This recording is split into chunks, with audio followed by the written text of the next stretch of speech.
Hello, continuing our reading in Ereth's Birthday by Avi, Chapter 23, Ereth Says Goodbye. It was the first time in a long time that Ereth had slept outside, and he made a poor night of it, tossing and turning. More than once he almost fell off his perch. He kept waking and craning about to look for the first signs of dawn. Again and again, there were none. Sometimes he felt full of rage. At other moments he was so full of grief he almost could not see. Ereth's thoughts kept turning to his old life of solitude, before the kits, before Poppy, before these ridiculous feelings, all of which were a direct result of too much contact with other creatures. Ugh, there are other places to live beside Dimwood Forest, Ereth told himself.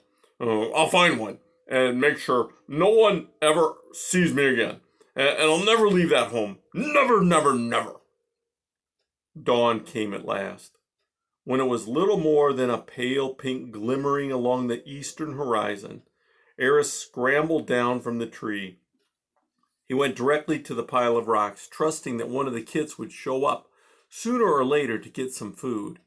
Exactly what he intended to say if anyone appeared, he had no idea. All he knew was that he had to say something.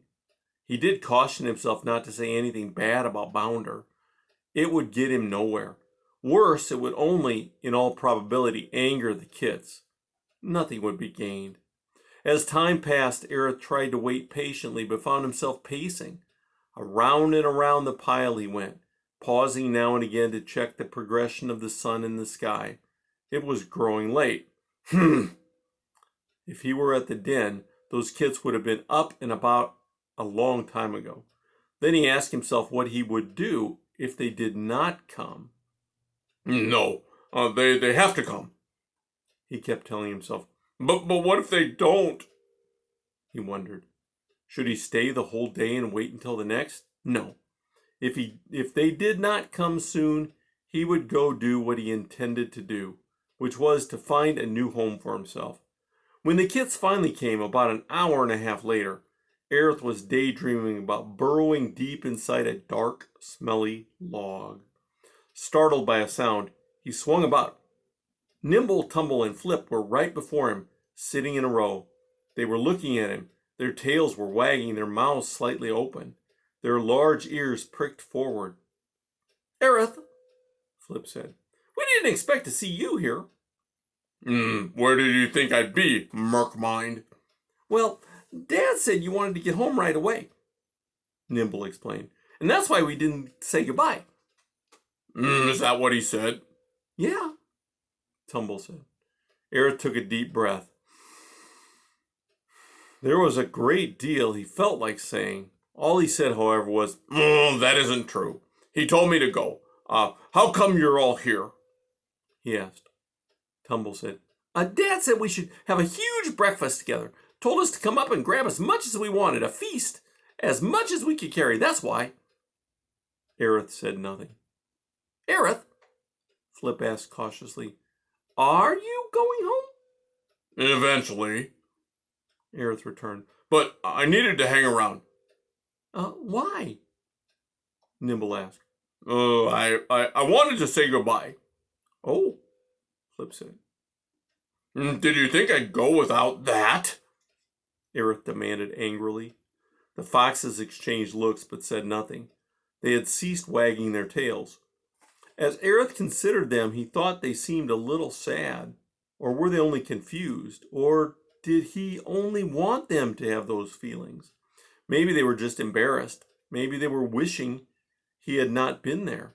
Flip kept looking over his shoulder back toward the bluff as if half expecting his father to appear. Look here, Ereth began, though he found it hard to speak. I just wanted to say, I liked being with you. It was fun, Flip said after a moment. Fun, Ereth echoed sadly before continuing. I really came to well, like you. You taught me a lot. Taught you? Tumble asked. What can we teach you?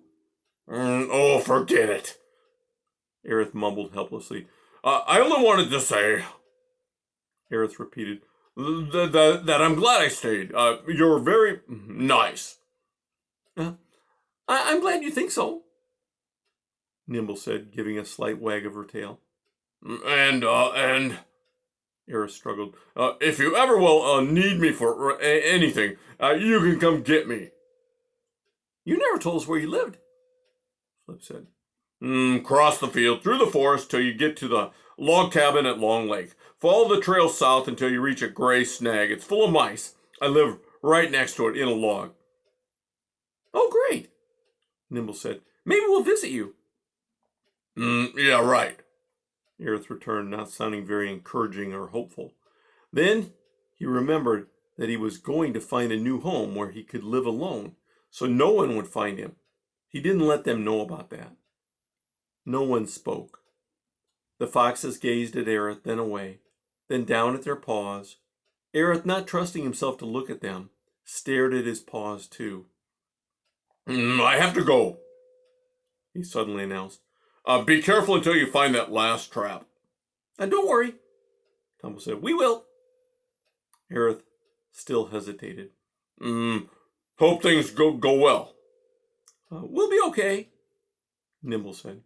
Okay, Ereth said. Abruptly, he whirled about, took 3 steps, and banged into a tree. Puckered pine pits, he screamed. Then he backed off and stumbled away. After 10 yards, he stopped and turned around. The foxes were still sitting there, still looking after him.